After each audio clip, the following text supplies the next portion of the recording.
All right, so this is going to go over the probability study guide that you have due today. The first section is all over theoretical probability. Remember that you need to simplify everything that's a fraction into simplest form. And then this is also going to ask you in the first section to do everything as a fraction, a decimal, and a percentage.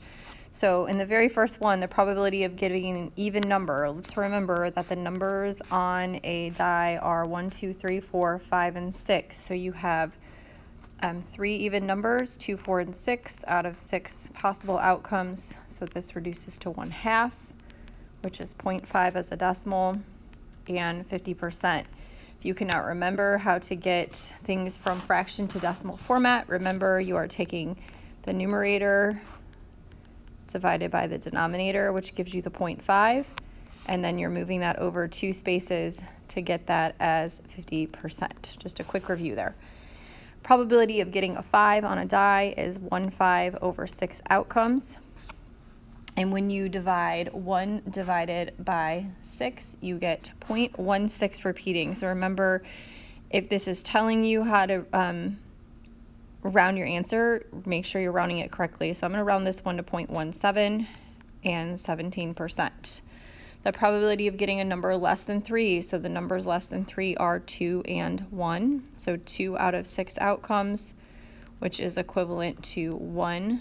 So you're dividing that 2 by 2, 6 by 2, getting 3. This is 0.33 repeating, so 0.33%, 33%. All right. Questions 4, 5, and 6 are about Scrabble letters with the word greatness. Without looking, draw one letter and find the probability as just a fraction. Remember, we're going to put this in simplest form. So the probability of getting an R, there is only one R in greatness, and there are 1, 2, 3, 4, 5, 6, 7, 8, 9 total letters. Probability of getting a vowel. Vowels are A, E, I, O, and U. So the vowels are A, E, and E, so that's 3 out of 9, which reduces to 1/3. The probability of getting an E or an S, there are 2 S's and 2 E's, so this is 4 out of 9. So there's your section on theoretical probability. Moving on, you have a section below it on experimental probability. Remember, we are not going to have you conduct an experiment. So this chart above here, this is the experiment conducted for you with the data already set. So you are finding probability of getting green or gold. So green has 24, gold has 10. This is 34. And then you need your total outcomes. So you need to add the pink in there, which is 16. So 34 and 16 gives you 50 total outcomes. So 34 out of 50. You are going to reduce that by 2 on top and bottom to get 17 over 25. Probability of getting pink, 16 out of 50 outcomes. When you divide this by 2, you get 8 over 25. Probability of getting not gold, so pink and green added together. Pink and green added together gives you 40 over 50 total outcomes, reduced by dividing by 10, and you get 4/5. A company manufactures markers. On the average, there are 25 defective markers per 400. What is the experimental probability that this marker will be defective? You just take the 25 defective over the 400 total markers produced. You're going to divide that by 25 on top and bottom, because that is a common factor for both, and you get 1 over 16. Predict the number of defective markers in a batch of 1,200. So you can take the reduced probability, 1/16, to find out how many would be defective out of the 1,200. You can set that over x. So 16x equals 1,200. When you divide by 16 on both sides, 1,200 divided by 16 is going to give you 200 defective markers total out of the 1,200. All right, moving on to the back side, we're going to talk about tree diagrams and sample space. I feel like this is the part that probably needs the most work. So you're going to draw a tree diagram first. You're going to list the sample space second, and then you're going to follow any of the other directions that deal with probability. So Bill wants to buy a hat for his friend. His choices are polyester cotton material, and the available in black, green, and yellow. So we have a tree diagram. We're going to list polyester and cotton as our first choices. You can abbreviate. And then we know we have black, green, and yellow as the colors. So black, green, and yellow. And then, of course, in the cotton, you also can get it in black, green, or yellow.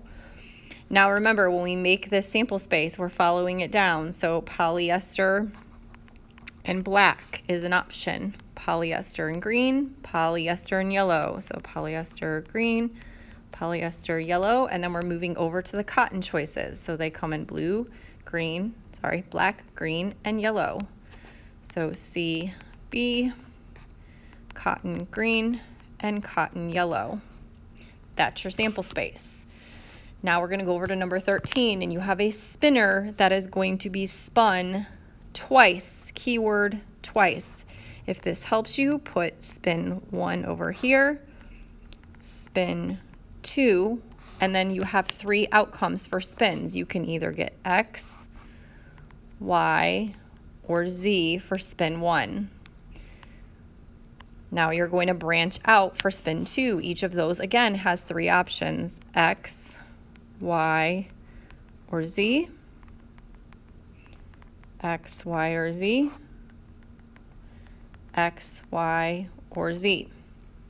Now you're going to make your sample space. So X, X, X, Y, and X, Z if you follow down that tree diagram on each of its branches.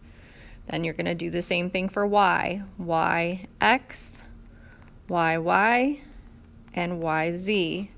Following those branches down.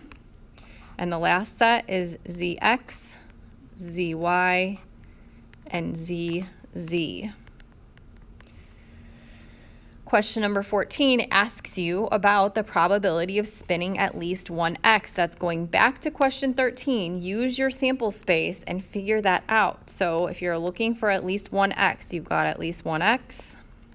The X, circle all your choices that have an X in them and count them up. So that's 5 circled items out of 9 total outcomes. What's the probability of spinning a Y twice? So I only see one outcome that has 2 Ys. So 1 out of 9 total outcomes. You have to use the sample space to find probability. The last section is on the counting principle. The counting principle is when we use our outcomes to multiply and get our total number of outcomes. So Chloe is having lunch at a sandwich shop. She can choose white, wheat, or rye bread.